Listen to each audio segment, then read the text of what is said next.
Welcome to the Sacred Window podcast. My name is Christine Devlin-Eck. The Sacred Window refers to the tender, magical, and remarkable weeks following the birth of a baby. A birth giver is forever changed. Recognizing that this time is too often overlooked and misunderstood in our modern culture, we're setting out to be part of a voice for change and growth. We're growing awareness and broadening the reach of conscious postpartum care. Our podcast features friends and colleagues as interviewers. We're a loving community united by a common passion to change the paradigm of postpartum care to one that honors women, birth givers, babies, and families. We're glad you're here. And I will never be the same again.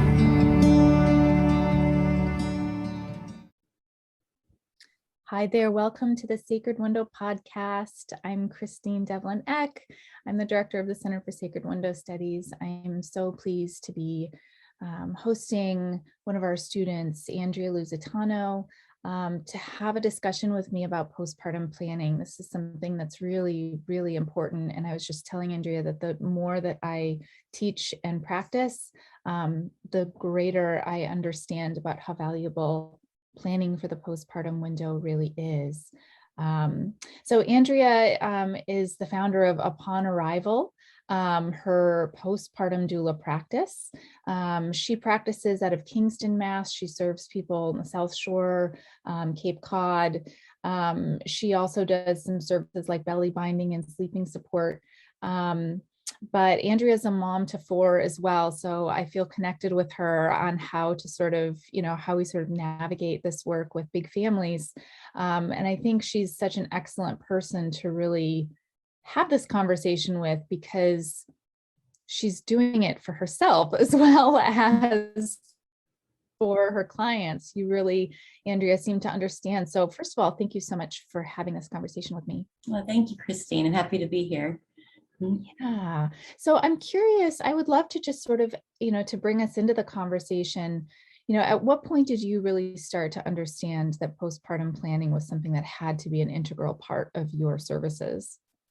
Well, I noticed that a lot of my clients would come to me kind of after baby is born and kind of scrambling to find care.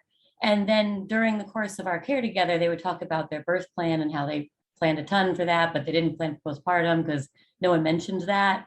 But I feel like everyone I've talked to, all my clients, almost all of them had a birth plan. And whether or not they stuck to that plan, I mean, it's variable, but they all had a birth plan, but barely any of them had a postpartum plan.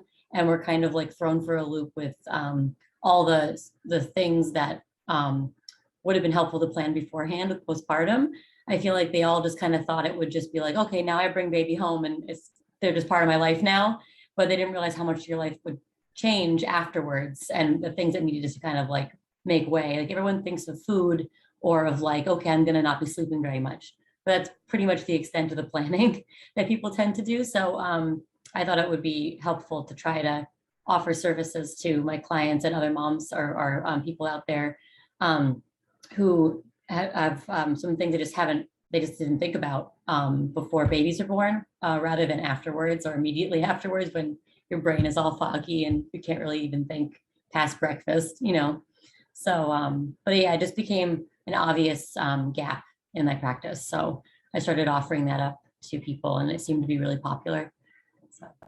Well, it's so true. I mean, there is this just lack of attention that we as a society seem to have around, like, number one, like what is needed during that window of time, but just that I always found it so almost just like a betrayal of society that like I didn't know what I needed to know about. Right. And so, yeah, I mean, for those who are listening who may not, be in our field and sort of have this like wider perspective right now, talk about some of the things that you see your clients experience when they're not, you mentioned like they're scrambling.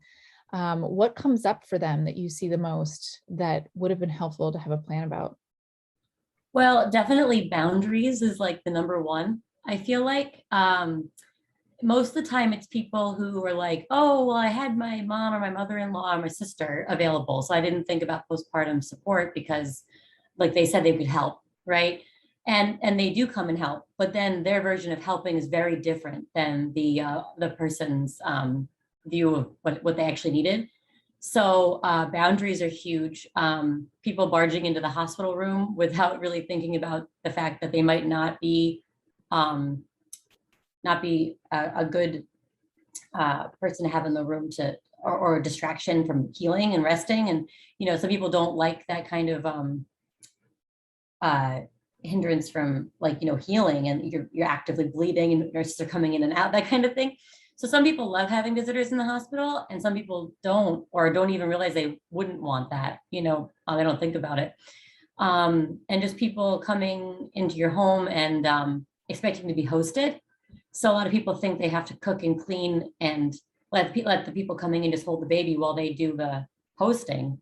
And really they should be resting while people coming in and help, but they don't know how to ask for that help, or people stay way too long and it's all of a sudden 8 p.m. and you're exhausted and people are coming in expecting like to have dinner with you and things like that. So boundaries is a huge thing. And how to divide up tasks. So how to ask for help. So in our culture, it's definitely frowned upon, even if it's not said that way, it's frowned upon to ask for help. So a lot of people see it as a weakness, or it's like, oh, I should just be able to like get right back into my life the way it was, and I shouldn't have to ask for food or for time to rest or things like that. I should just try to find it myself. So how to divide up tasks and how to ask for help in a way that's helpful to you rather than hosting, and just being specific about the kind of help you need. And then also just mental wellness and preparing your relationships. So a lot of relationships change and shift as the baby comes into things. So people don't really think about how to make time for dates, even if a date is like having tea in the morning with your spouse or your partner. That could be a date, or like how to make time for your older children. And even if it's very basic, like, small things throughout the day, just kind of where that stuff kind of fits into your day after baby. It's easy to say that kind of stuff, but to actually look at it on paper and have a plan to go to when you need to be reminded of just how to make this stuff work in your daily life. Because a lot of stuff just gets thrown out the window when you're tired and your brain is foggy, and you don't really have the mental bandwidth to think of that stuff in the moment, even if it's very basic stuff. So a lot of that stuff comes up after baby's born for my clients. Yeah, it is so true. And I'm curious about how it goes for you when you're, I think back to myself when I was expecting my first, and I really didn't know what to expect, and I was unprepared.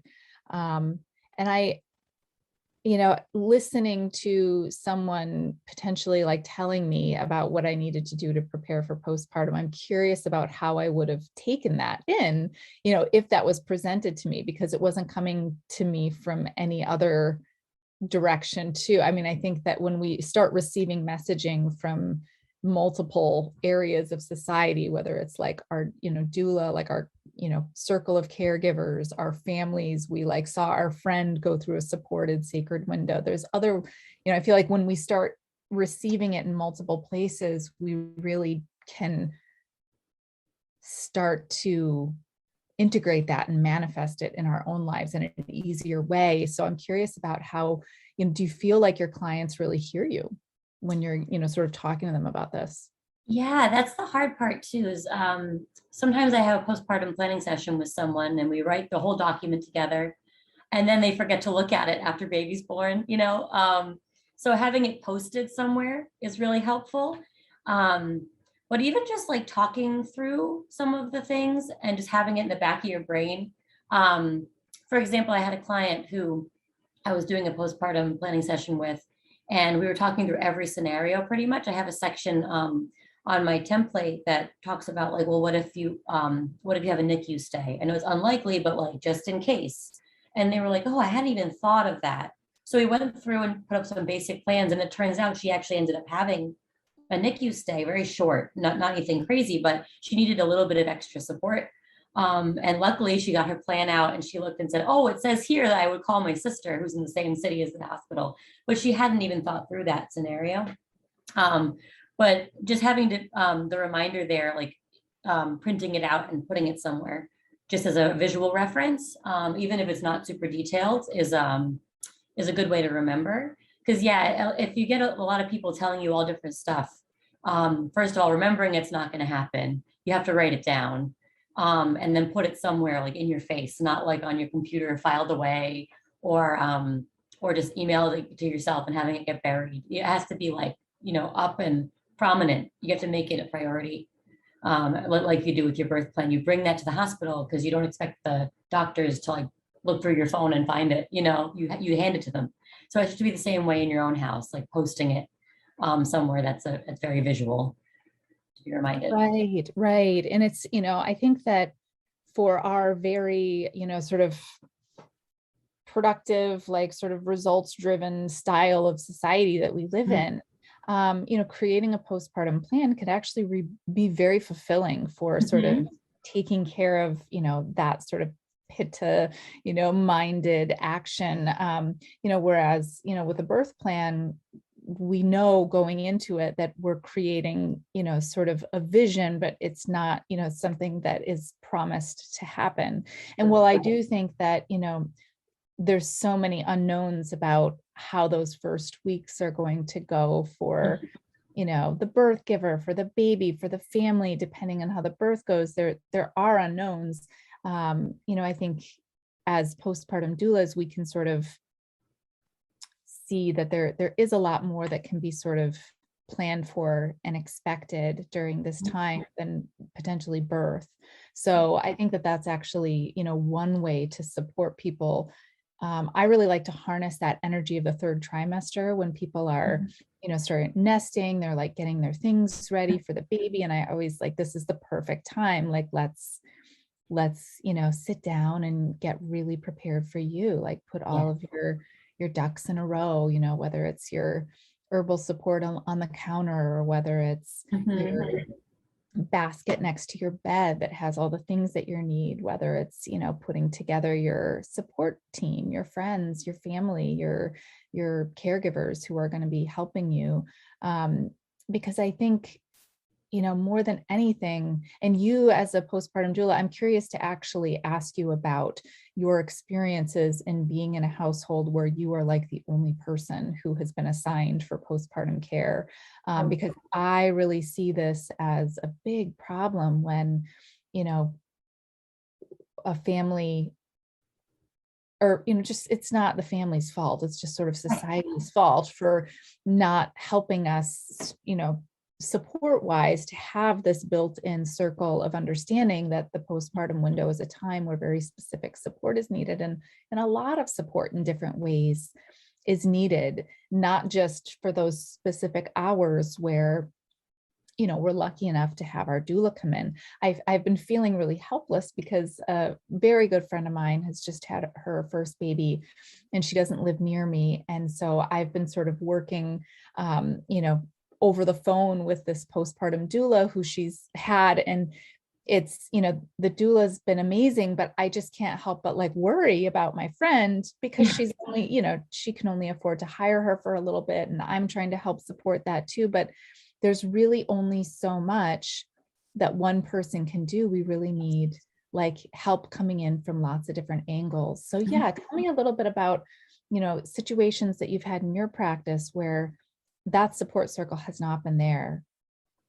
Yeah, so I definitely have had clients where I'm it, most of the time, luckily, there's at least somebody in the house that's like, okay, put me in coach, like let me know what to do and I'll do it. So I can kind of guide the whole family on how to support the mom or the birthing person. So but sometimes it's like, okay, I hired this doula and that's it, and I've definitely had trouble with that. I find that for those kind of scenarios, it helps me to research other professionals in the area and kind of provide a list of providers for that person to contact and have their contact information very available in one spot.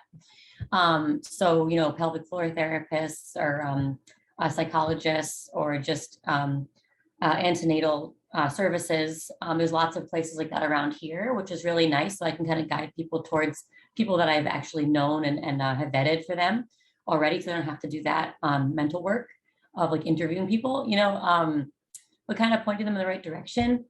Also, I've definitely done meal trains for some of my clients. So I've had my clients provide me with like, if they have friends or family around, but that they haven't asked for help yet.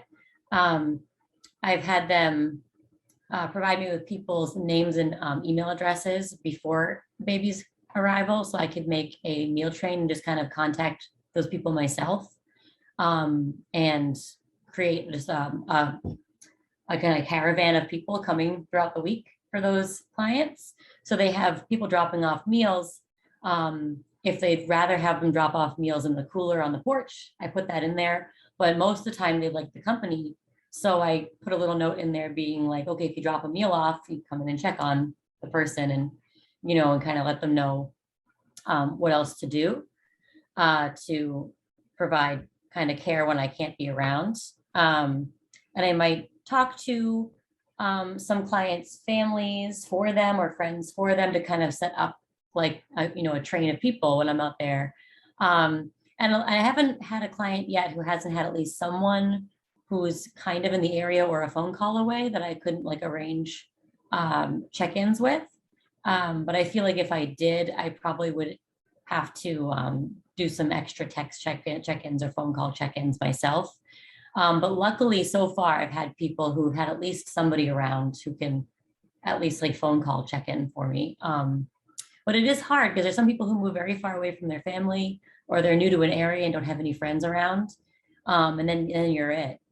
And it's very much it's very much a culture of like, do it yourself around here. But setting up those meal trains and those phone call trains and just checking in emails, just so the person knows they're not alone out there and there's people they can talk to, just kind of providing those avenues of help and support just in one spot so they can actually see how to contact those people if they really need them, and just people checking in while you're not, because you obviously, like you said, you're only available so many hours in a day and in this person's house for so many hours. And while clean house and a meal is nice, it's also nice to know that people are going to be coming in the next day or between shifts for you.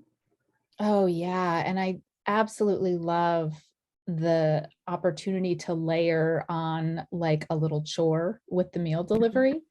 And for, we as the caregiver, it's like a perfect opportunity for us to sort of take the reins and take off the pressure of family having to ask, because like you said before, that's such a hard thing for many of us to do.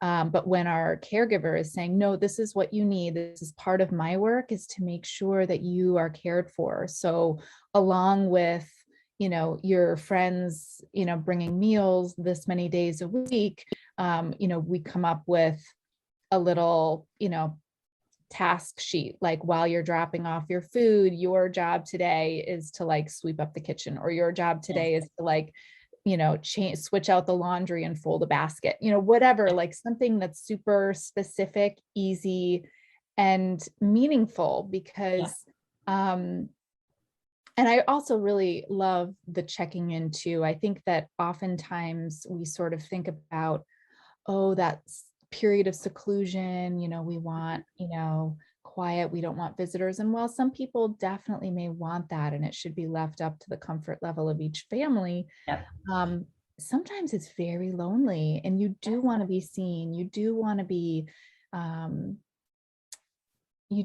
held sort of, metaphorically by your friends and family and loved ones. So yeah, I just really love that. And we've, one thing that we're so lucky with is all these like easy little apps like Meal Train, where things like that can be set up very easily, and extra little things like, the caregiver can be the point person and, if they're okay with that. But I really like that because I think that as we're building awareness in our greater society, people need direction, and that's okay. And I think that with that direction comes effective care. And then, the more people who get to experience this type of care, they'll be passing it along. It's something occurred to me as I was listening to you is that, for families, say a family is new to an area, they've just moved, they don't have friends and family, sort of creating, this circle of community people who would be willing to make a meal for someone who doesn't have family and friends, because all of us, A, who know that this is important, or B, someone who's received this type of care, who's so grateful for it. Like, I think, taking care of our community is something that's, mutually important. And that I could just see it as I was listening to you talk, like, a circle of, 10, 20, 50, people who are sort of on a call list who would be like, okay, we've got a family here that doesn't know anybody. Let's put a meal train together for them. And they cook, build a village for sure. And I know a lot of churches do this kind of thing, but yeah, I think just honestly, I've seen people posting in just the basic like local mom groups, like anonymous posts, like for like, oh, does anyone have, even if it's just something like, I've always seen it like if someone's asking for, does anyone have any like 12-month-old girl clothes? My daughter's growing like a weed. And then there's like 50 responses of like, I have all this stuff and I'm going to throw in this, people are really, really willing. They're out there, they're all over the internet and they're in your community. And when you're new and newly postpartum, it's hard to find them. So having a doula or somebody who's like the village hub and can like reach out to these people for you is a huge, huge get pretty much after postpartum, because there are people out there who really do want to help and they just need to know that help is needed, and all you don't have to be that specific. You can just say help, and people will come. I definitely have put together these little lists here and there, but I know a lot of people in the area too, like my own mom friends that I know who would be more than willing to be on this kind of a list. So they're not total strangers either, so it's hard in this day and age where we're not really in that like neighborly kind of mode anymore from like, the 80s and, before that. And people don't really know their neighbors, especially obviously if you're new, but like even if you have been living in an area for a long time, a lot of times you don't know people in your community because you work outside of the city or something, but having a village hub or just one person you can turn to build that village or help you build that village for you and just guide you is really helpful. And I also tell my clients to have a list on their fridge of just like stuff that would help them in a moment. So if somebody comes over to deliver a meal, they can look at that list and say, okay, it seems that you need someone to like change the dishes over or like fold the laundry, just like a list of very, like you said, very specific practical tasks just posted somewhere. So if someone comes in, they don't have to ask you. They can just look at the list and cross it off and before they go, kind of a thing. Making everything very user-friendly is really important. Yeah, I think we have this opportunity, as we step into the postpartum doula or caregiver profession, to sort of create pockets of focus, one of which being the actual hands-on caregiving, whether we're cooking, whether we're, supporting with infant care, whether we're, doing consultation with mom, whether we're doing body work. But then we also have this sort of community outreach piece, organizer piece, like gathering the community piece, that, even more so as I'm having this conversation with you, I'm like seeing, really the possibility here and how that, in order to give the most effective postpartum care that we can, that really should be a part of it. And then of course we've got, sort of the advocacy piece and the education piece by really helping people to understand why they need this care, what is actually going on with our bodies during this time, and why it's, we're supposed to be in this vulnerable place. That's what nature intended us. We're in this like beautiful sort of in between place. And in Sanskrit we call it a kaya kalpa, but it's meant to be like that. And so how can we sort of realign the cultural expectation? How can we sort of realign the availability of care to support that natural transition into healing? The sacred window is an idea that we can all find ourselves in need of during times of our lives where we are tender, in need of extra care, and transforming our understanding of self. The concepts of care we give to new parents can be applied to ourselves in honor of ourselves to build resilience and grace in how we navigate this life. Yeah, I would love to hear like a success story from you of, a client who really was able to prepare for their postpartum window, and tell me about that caregiving experience for you. Sure. So I had a client who's actually now a postpartum doula. She kind of fell in love with the profession after she had some care herself. So it's like the ultimate success, right? She became one of us, which is really nice. But yeah, she reached out to her friend got her a gift certificate for postpartum care, which I thought was a really nice thing. And I bet you people didn't know that you can do that, but you can add postpartum care to your registry. I know that a lot of places are now advertising, experience baby showers instead of material ones. So you can add services and good instead of goods or along with goods onto your baby shower registry. But anyway, this client had her friend purchase her a gift certificate. And then I was able to do a series of phone calls with this person and plan what she wanted her postpartum to look like. And she had a few specific things that she wanted to focus on. And she really wanted a meal prep because she had an older child, or a few older children. One was much older. He was able to help and he was on her team because he was already in high school. So he was home a lot with her. So I was able to kind of bring him in to help his mom out. And he was more than willing and excited about that role. And then she had a toddler. So we were able to kind of go through, all right, how many meals per week would you like brought in? And do you want visitors to come in when they deliver the meal? We talk about that kind of stuff.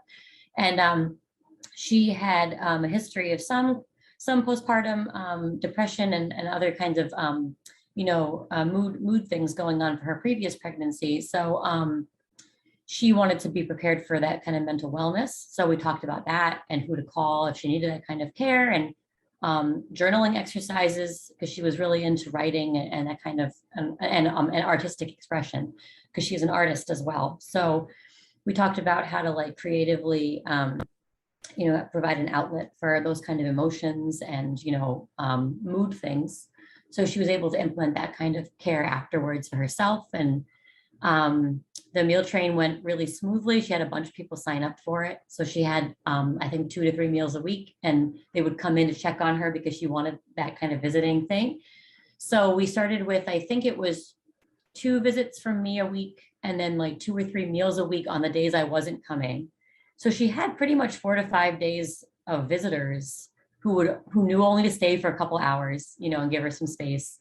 And she was really good about, when I came in, or when a visitor came in, she would say like, okay, this is the one priority I'd like, during this visit.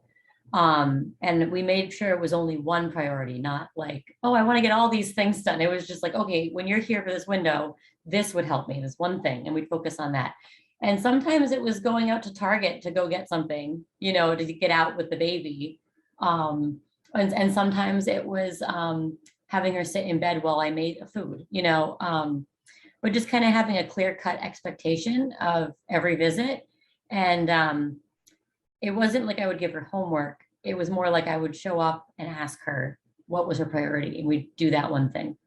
And then after we had, I think it was 4 weeks of care, we kind of weaned down, and luckily her baby was very nice temperament and like, very chill baby, so she didn't have too many sleep issues or things like that. But we did talk through some of the emotional stuff. And And at the end of care, she had a freezer full of food, and she had a game plan for how her routine with her new baby and her family would look.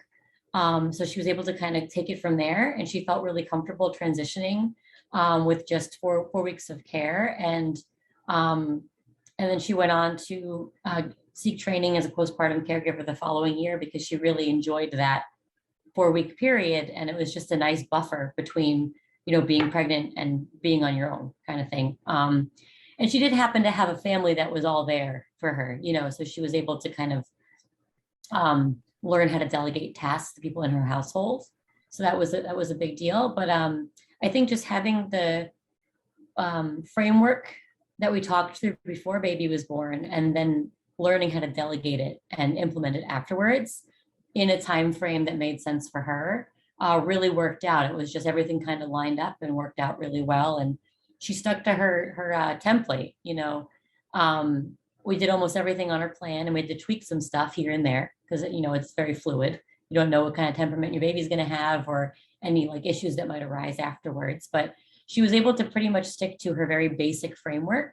I think keeping things basic really helps. Like just not trying not to overthink things, and just having a very basic plan that you can rough out as you go. And that kind of helped her to build this really nice, calm, slow postpartum window for herself. And it was just a really nice working with her. And her approach to things was very loose, which is important too. Kind of knowing what you want, but being okay with shifting things as needed, and knowing who to talk to for advice versus asking everybody for advice, because having a million different opinions is very overwhelming, even when you're not with a new baby, but just knowing which voices to hear and which ones to put aside is really important. But she ended up having a really nice postpartum window, so much that she wanted to join the revolution, right? That was probably my most successful client. I feel like a lot of them have their own successes, but that one was the strongest, I think, in my last few years. The sacred window is an idea that we can all find ourselves in need of during times of our lives where we are tender, in need of extra care, and transforming our understanding of self.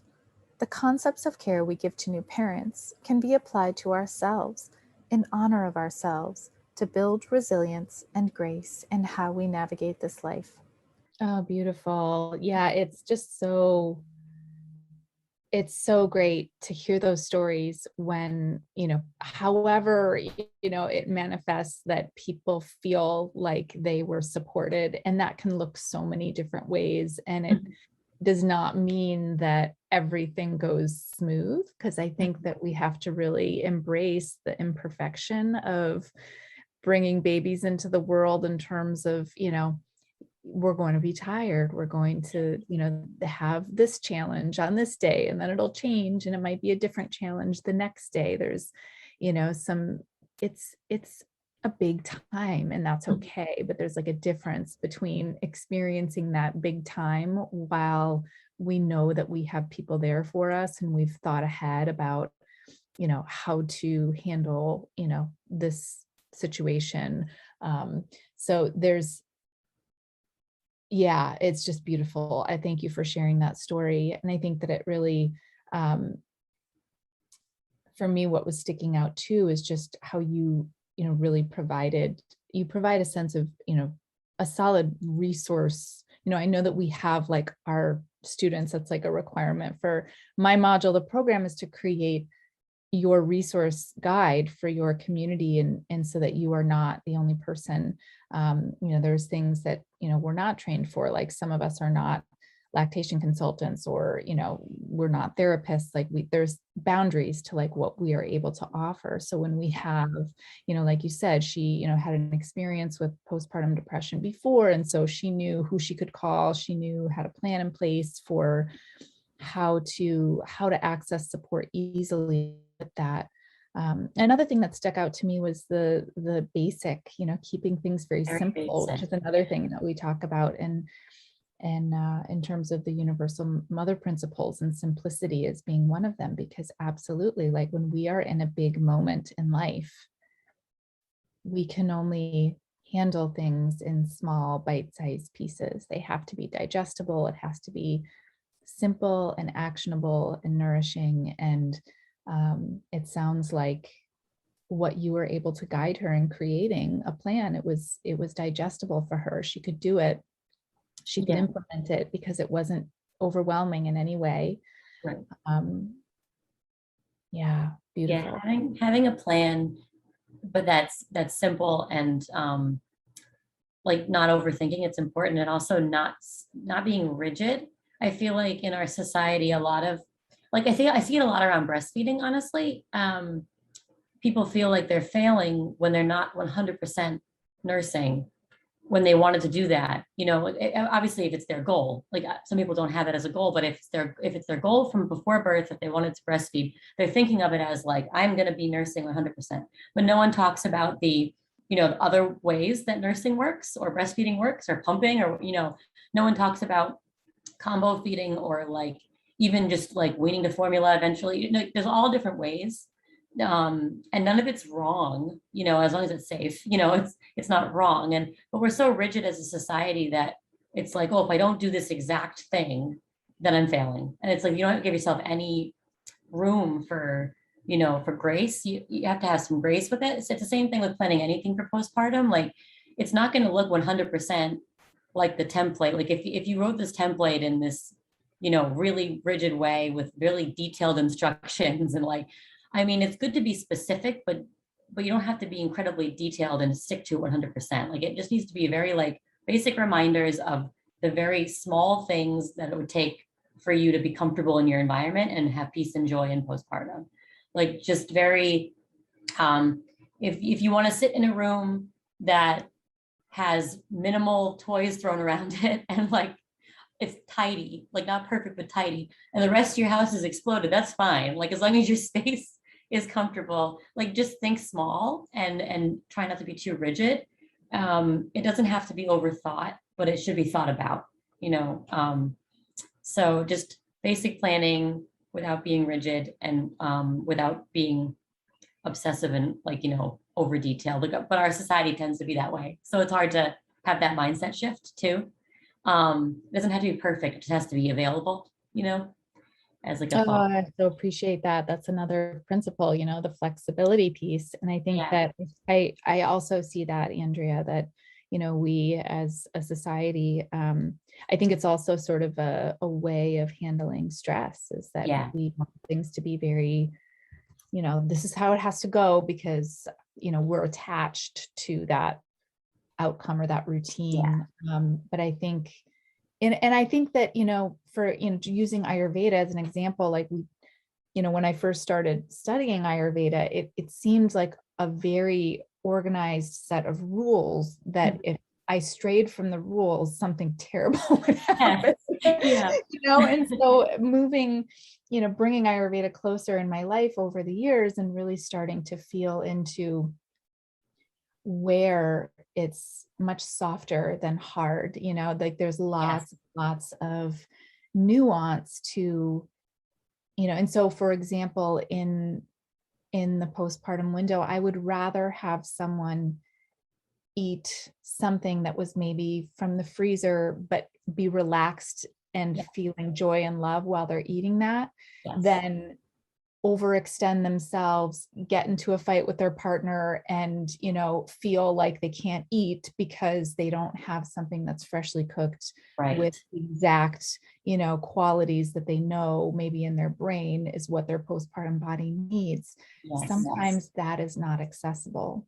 And so what's most important is that we can really experience flexibility and how we experience feeling cared for under circumstances that are very human and real. We have to be very real. And because, you know, we're experiencing life in a society that doesn't have postpartum care built in as part of its, you know, general routine, this is a challenge for most people. So Mhm. that flexibility piece of it is vital, in my opinion, as well. Thank you for bringing that up. Absolutely. Yeah. Yeah. So, I mean, I just really value this conversation so much because it is so important. You know, what do you want to sort of leave? So say, you know, let's do two things. So for people who are potentially expecting parents that are listening to this, um, what is sort of a parting message that you really want them to take away from this conversation? I would say to at least give some thought to your postpartum plan. It doesn't have to be anything crazy, just very basic stuff. Who's in your circles, who's in your home, who's willing to, you know, provide that support, and just to make time for yourself and resting.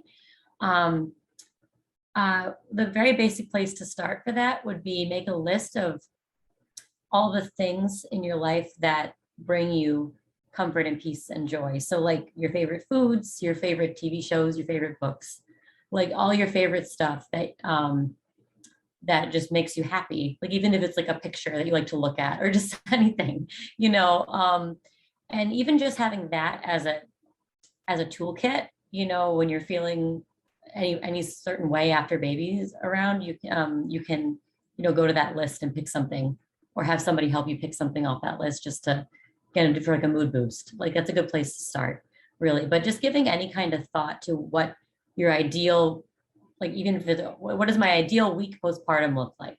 And it could be anything. If you write down like, I want to lie on the couch for a week with my baby, and that's it. Like, how do I make that happen? You know, who can I call to make my week long, you know, couch couch dream happen? You know, just picture your ideal. It can be anything. And even if it's just for the 3 days after, the week after, just whatever you want it to look like, just jot that down and then talk to people that you think could help support that idea. I love that. I love that so much. Thank you. And so for people out there who are doulas or caregivers or who work with new families, what is a main takeaway that you want to share with them? Definitely to have at least one prenatal visit with your client, or a phone call, or just anything, and help them set up their space would be great. A lot of times, I mean, the pandemic made it a little hard, but before the baby's born, I like to go into my client's home and just help them set up their, you know, feeding area and their rest area and their changing area, and have it all be kind of nearby. So just set up their nest, really, because they're probably nesting, setting up the nursery for the baby, but helping them set up their own, like, you know, mother birthing person nest, and just setting up their space to bring baby and themselves into once the baby arrives, and just kind of talking through with them what their ideal looks like the week after baby's born, just to get the thought in their head beforehand is really important.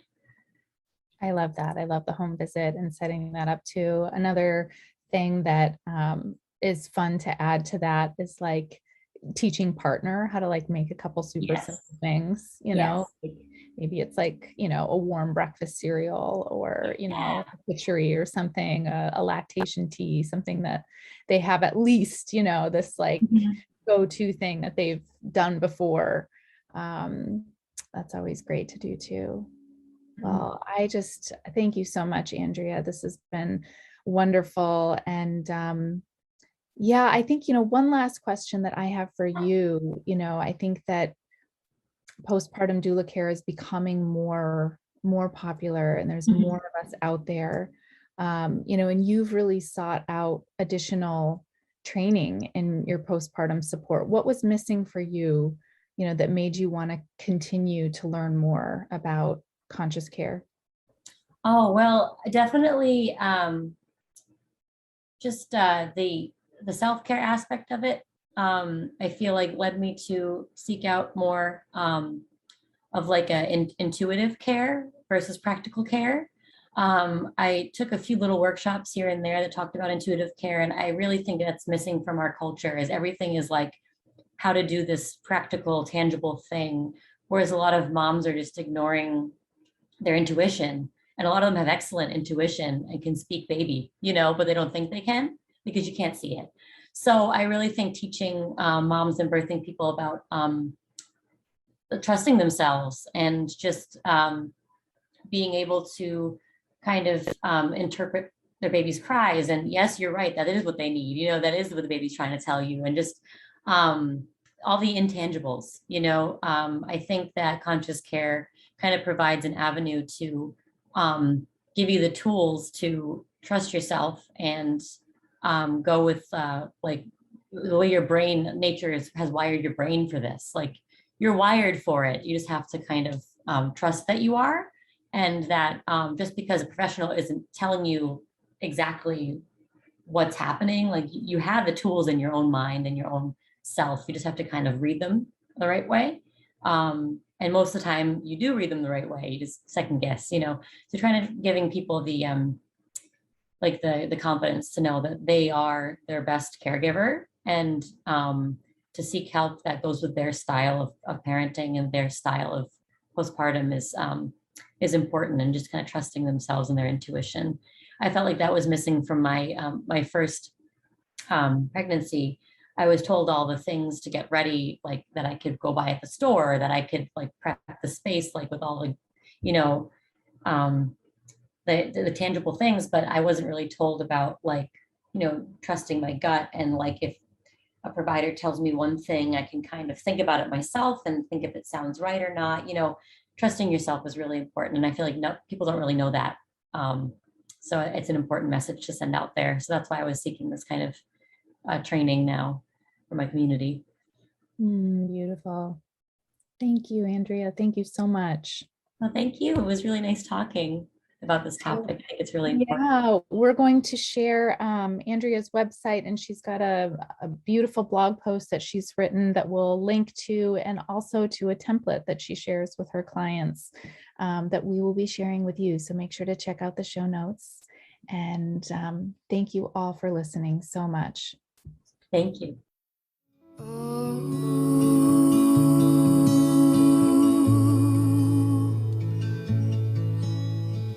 Shanti, Shanti.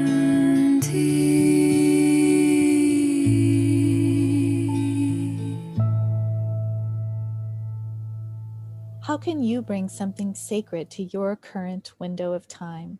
What do you have to offer to someone within their sacred window? We honor you for all you give and for who you are. Thank you for listening. The Sacred Window podcast is brought to you by the Center for Sacred Window Studies. You can visit us to find out more about our online training and mentoring programs, plus resources and products for and about the Sacred Postpartum Window at www.sacredwindowstudies.com. Editing of our podcast recordings is done by Sienna Butler, and our music is written and performed by Sarah Emmett. You can hear more of Sarah's music by visiting www.sarahemmett.bandcamp.com.